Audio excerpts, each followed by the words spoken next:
why majority of the companies were using Python and why we are talking about Python is, so Python is basically a multi-purpose language. It's not streamlined, or it was not narrowed to one particular application. You can use for web, you can use for GUI, you can use for your personal scripting or commercial scripting, anything you can use it. So that's why Python is multi-purpose, so you can use it anywhere. And foremost is it's byte compile. So it works on any sort of operating system. That's the major advantage of Python. And Python is object oriented. It's interpreted. Interpreted in the sense, say if I talk about C code or Java code, first while you are executing the code, you need to compile the code and then you need to run by using interpreter. So there are two sort of operations here. But when I talk about Python, it's only the interpreter which takes the Python and it converts into machine level language and it will run it. That means without need to compile, you can run the Python code. So that's the another advantage of Python. So from the interpreted language, it's very productive. That means you no need to compile. Say you have thousands of files, you no need to compile. You can test on the fly. And moreover, Python is strongly typed and dynamically typed. So what is dynamically typed here is, say you have a variable in C language, you need to define the data type at the time of compilation. But here you don't need to do those things because it is very dynamically typed. The interpreter will take care of those things. Yeah. So who uses Python? So Python was being used by all this MNC company, not only MNCs. It's like apart from the software companies, NASA, Library of Congress, all those things will be using Python. So why they use Python means whatever I told right now, right? So those are all the advantages. That's why they go for Python. Okay, let me talk about the basics of Python first. Then I will tell. Then I will tell how we can apply these basics to get our job done. Okay. So you no need to have any knowledge on Python here, but basically I will go through overview what are lists, what are the modules present in Python, and how we can use those things. So now coming to syntax, right? Syntax is very clear here. If you want to print some message or echo some message onto console, you will directly use a print message followed by whatever you want to output onto the string, output onto the console or any stream. That is how you use. So Python syntax is like whatever I told you right now, right? Likewise, the Python syntax will be there. But while you coming to indentation, right? Python follows indentation structure. So why they choose an indentation is basically most languages do not care about indentation. Say you take C language, you use tabs or spaces, or you write left side or right side or in the middle, the code will execute. It doesn't care about those things. But most of the humans do that because they want a neatly formatted code so that any developer or any team member who is working on that can be able to understand. So that's why the Python team are following indentation methodology while you are writing a code. So if you don't follow the indentation, it will throw the compilation error. I mean interpreted error. So let's see what is indentation here. Say if I take an example which doesn't follow indentation technique, say it can be C or Java, anything. Now for example, I'm taking a C code. Now here I have two if conditions and one else condition. You do not need to have knowledge on if and else. We'll take care of those things, but I'm talking about only the syntax things. Say you have two if conditions and one else condition. By seeing at the code, maybe you can tell because you wrote this code, you can tell which else condition belongs to if condition. But I cannot tell this because I need to put some print messages under this if condition and under this else condition, and then after running I can tell which is this else condition belongs to first if condition or second if condition. So to avoid those things, Python we were using parenthesis type. Say if I use parenthesis, I can tell now this else condition belongs to this if condition. Likewise I can tell. But in Python, right, they follow a indentation methodology. So the code looks like this. Now anyone can easily tell this under this if condition comes, this else condition belongs to the second if condition. So like this, the code is very clean and very readable to other developers also. So the productivity, you are indirectly increasing team's productivity because if you give the code to some other customers or someone else, they can easily identify what it does, under under which if condition the cells comes. So likewise, there are multiple uses while you use indentation methodology.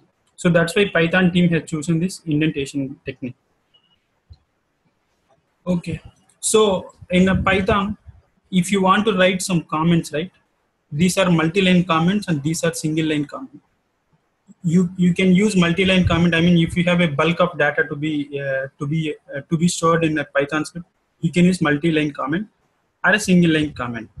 So the comments were not restricted to just write something, but this multi-line comment has more advantages. Say I have a Python script 1.py. Now I want to generate another Python script from that Python script. You cannot store say you have this code, like let me say this code. So I want to write this entire code into another text file or Python file. How I can write? If there is no multi-line comment, I need to store this thing to a string, second line to another string, third line to another string, else condition to another string, and this to another string. But if you have multi-line comment, right, you will put all your code under this multi-line condition, and you will assign this to a one single variable, so that everything is written into a single variable, and you can use that variable wherever you want. When you use that variable, you will get all this data. So likewise, in the real time, right, we use this multi-line comments to generate some other instantaneous Python scripts. So for that purpose, we use this. We will see in depth while we go. Okay. So in Python, like any programming language will have types like strings, numbers, and null characters. Say here, strings you can write in this method. So you can use anything. But say you should enclose, if it is a string, you should enclose in a single quote or double quote. Say you have to include another double quote in the string, then you can use backslash, which will escape the sequence. So like this, the strings will be formatted. So you can use anything, multi-line, single line, double quote, anything you can use here. Coming to numbers, right?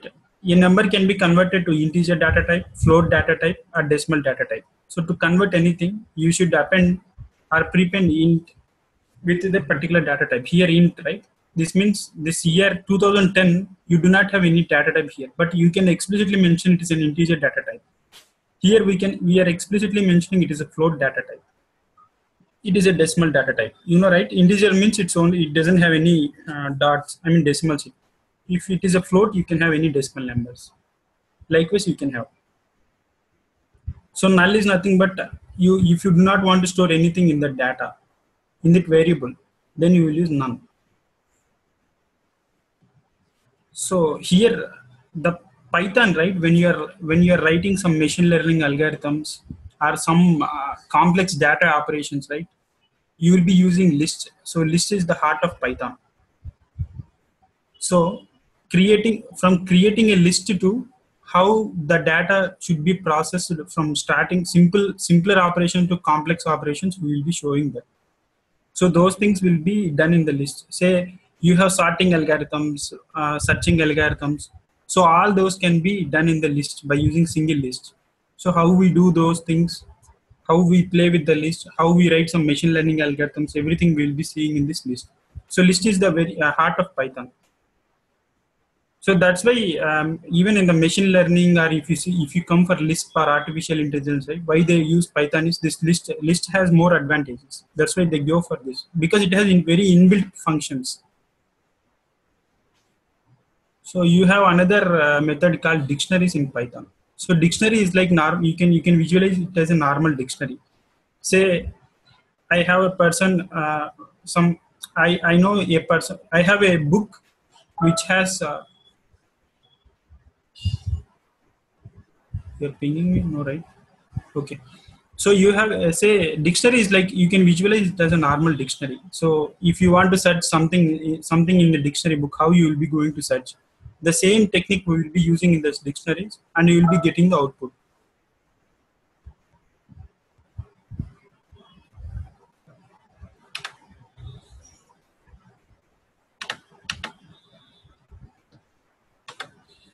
Okay.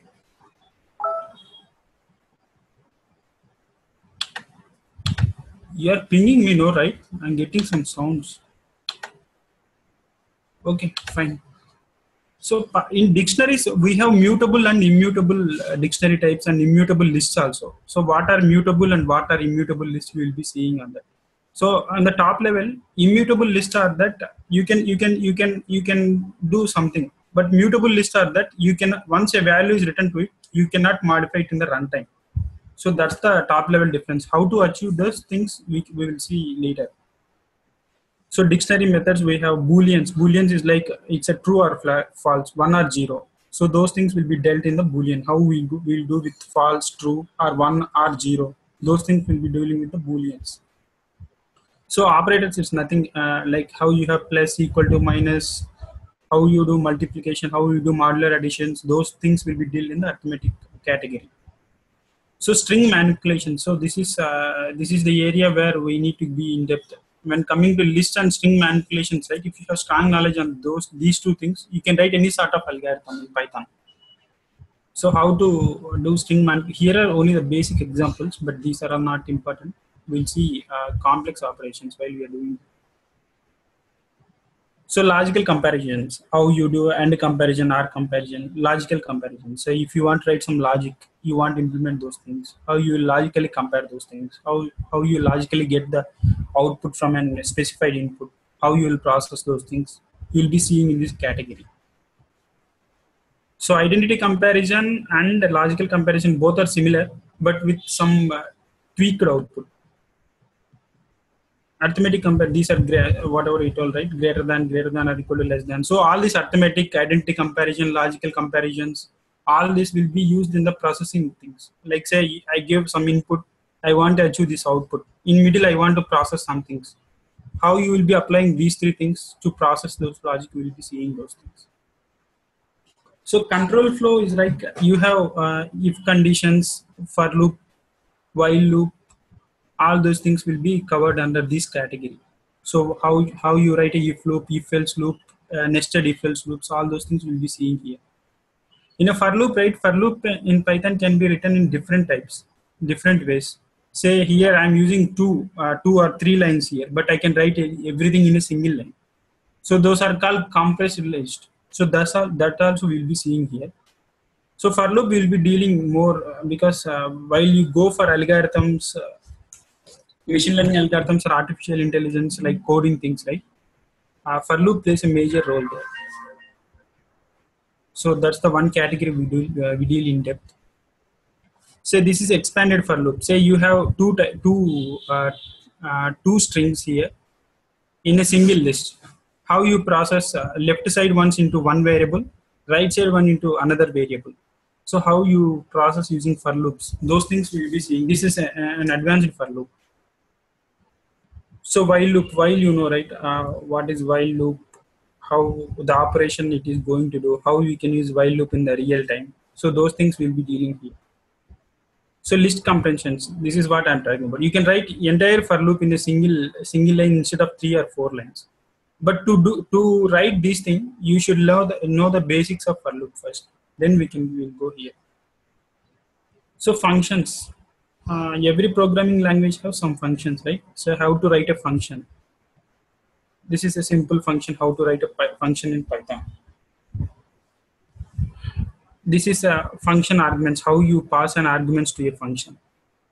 These are arbitrary arguments. Say in C language, right? Printf is there. Printf you can use in any methods. Like say I can pass 2 arguments, 3 arguments, 4 arguments, or 5 arguments. Any number of arguments I can pass. But I am using only single printf function with unknown arguments. I mean, it is not specified at runtime that like I am passing 1 argument or 2 arguments. So how I will be dealing with those arbitrary arguments. Say a function, one function, I can pass any number of arguments. How we can tackle that? Those things will be dealt in the arbitrary arguments. So these are all Fibonacci generators. So classes, OOPS concepts will be dealing with the classes. So classes attributes, what are classes attributes, class methods, class instantaneous attributes, class, what is inheritance in Python. So those things will be dealing. It's like entire OOPS concepts will be dealt in this category. here the PPT doesn't have entire thing what all they do. Inheritance, operator overloading, function overloading. So those things will be dealing in the OOPS concepts. So imports. So whatever till now whatever we seen, right? Those are all very basics. So whatever I am dealing from now, these are very advanced topics, and how we will be using in the real time, I will be telling those things. Yeah. 1 minute.